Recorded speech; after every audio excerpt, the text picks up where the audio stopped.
Hey guys, Senor Zapata here, and we are going to go on this video over our share reading. Okay, we're going to be reading about camels, and we're going to have daily activities that I'm going to explain in a minute. All right, guys. So the text that we are going to work with is an adaptation made by Michelle Baker, and the original text it's uh, adapted from coolkidfacts.com. So I do not own any rights to this text. Let's just go ahead and start with some of the vocabulary that you are going to be working with this week with this share reading. Okay, so we have 6 words right here at the top, and we're going to start with the word contrary. Okay, contrary means opposite. Okay, so I have an example which reads, big cats are exotic.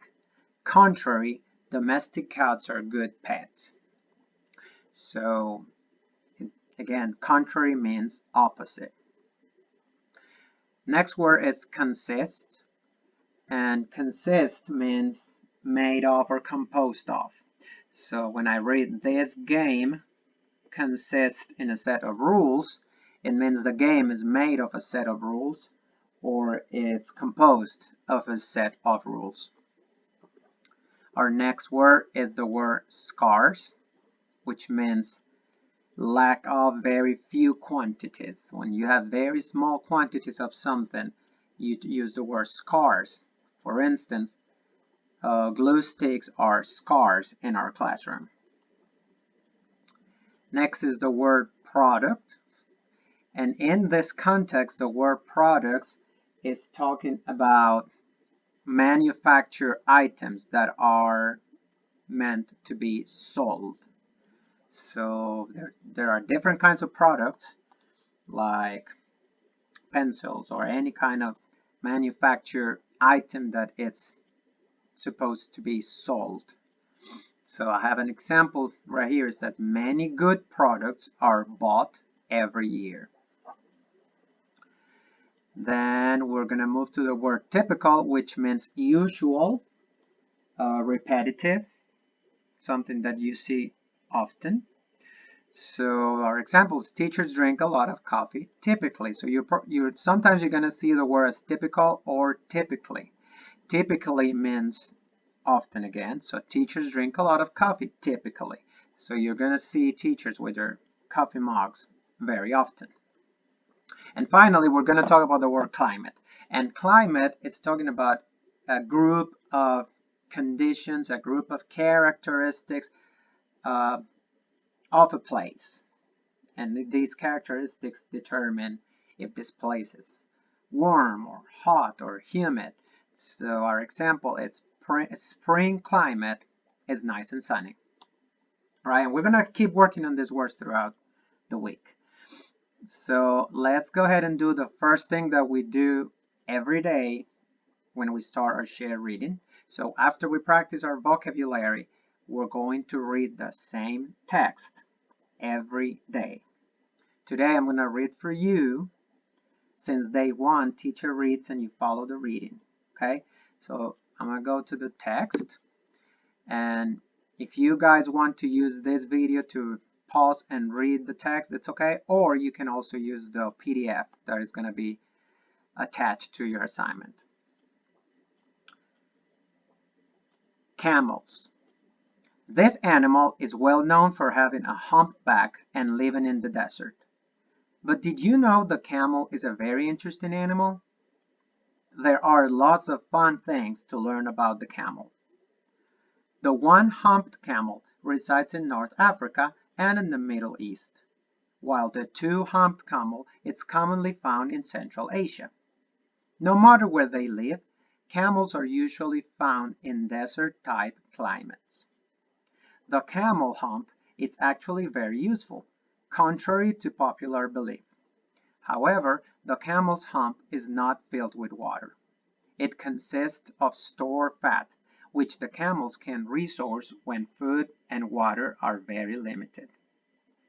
This fact can be broken down and used as nutrition in emergencies where food is scarce, so camels can go for days without water or food. Camels, like donkeys, have been used as a method of transportation for humans for a very long time. Thousands of years, believe it or not. These sturdy and strong animals can carry up to 500 pounds on their backs, so people or goods can be transported. Nowadays, camels are more often used for transporting products rather than people. Most camels are much larger than humans are. The average two-humped camel grows to shoulder height of 6 feet, or 1.8 meters, in length, and a body length of about 10 feet, or 3 meters. They can weigh anywhere from 1,320 to 2,200 pounds. Although camels can go a long time without water, it doesn't mean they don't need any. Camels typically live in very hot and dry desert climates, and when they find a source of water, they fill up. A typical camel can down up to 30 gallons of water in a mere 13 minutes. So I'm pretty sure while I was reading, you got the time to spot those words that we worked on our vocabulary, right? Like the word scarce or product or climate or typically. So every time you're reading, look for those words in the passage. We're gonna go ahead and start with day 1. So now we read, I'm gonna tell you the standard that we're gonna be working on. We're gonna be working on explaining how an author uses reasons and evidences to support points made in a text. And by this, I'm meaning the author, whoever writes the passage, is going to build up the passage in using important points. And then those points that the author wants to make are meant to bring information. And that information is supported by details and evidences. That's what we're going to be working on. So before moving on to that standard, 2 review questions. What do you think is the main idea of the text? What is the main idea of the text? I'll give you some time to think about that.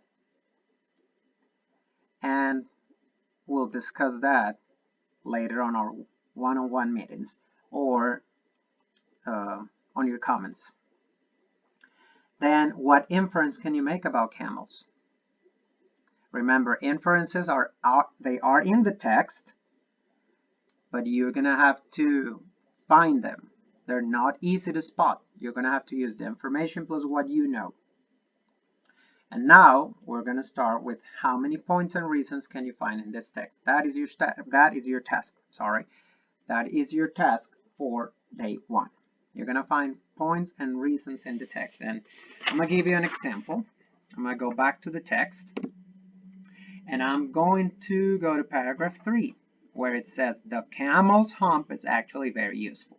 So this is a point the author is making in the text. This is information that he's going to support with evidence and reasons. So the reasons why the author is saying the camel's hump is actually very useful, one of the reasons is because it is made off of stored fat that camels can resource when food and water are very limited.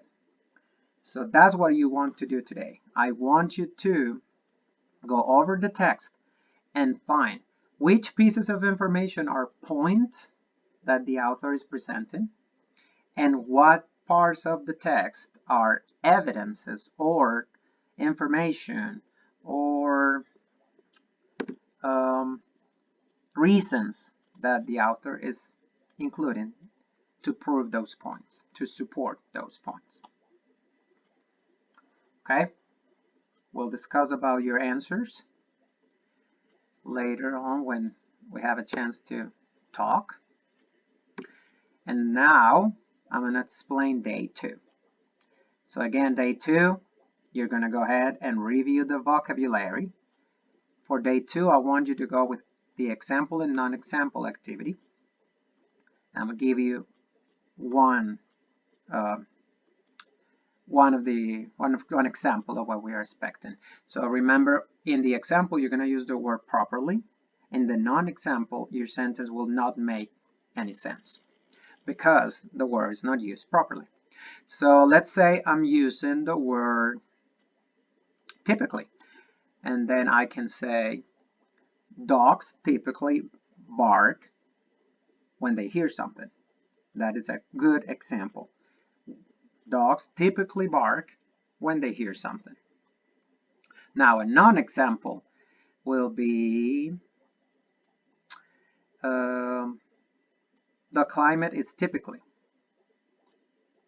If I write a sentence like that, it makes no sense and is not a good use of the word typically. All right. So after you do that, we're going to go to sketching or illustrating reasons. And here's how the activity works. You have 3 pieces of information from the text, and these are actually points that the author is presenting. First one is the camel's hump is actually very useful. Second one is camels, like donkeys, have been used as a method of transportation for humans for a very long time. And the third one is most camels are much larger than humans are. Now you are not illustrating the points, you are illustrating the reasons. So you read the point the author is presenting, you go back to the text and you find the reasons or evidences that the author is given. Okay, so why does the author say that camel's hump are actually useful? Why is the author presenting that camels, like donkeys, have been used as a method of transportation? And why most camels are much larger than humans are. So when you're sketching, your sketch needs to show the reasons, the evidences, the points, the evidences to the points that the author is presenting in the text. So visualize, include as many details as you can, and then sketch that as an activity for day 2. Okay? Alright guys, I'm going to stop this video right here. I'm going to let you work on your activities, and then I'm going to create a new video for day 3 and day 4. So work hard and show your absolute best quality of work. Bye guys.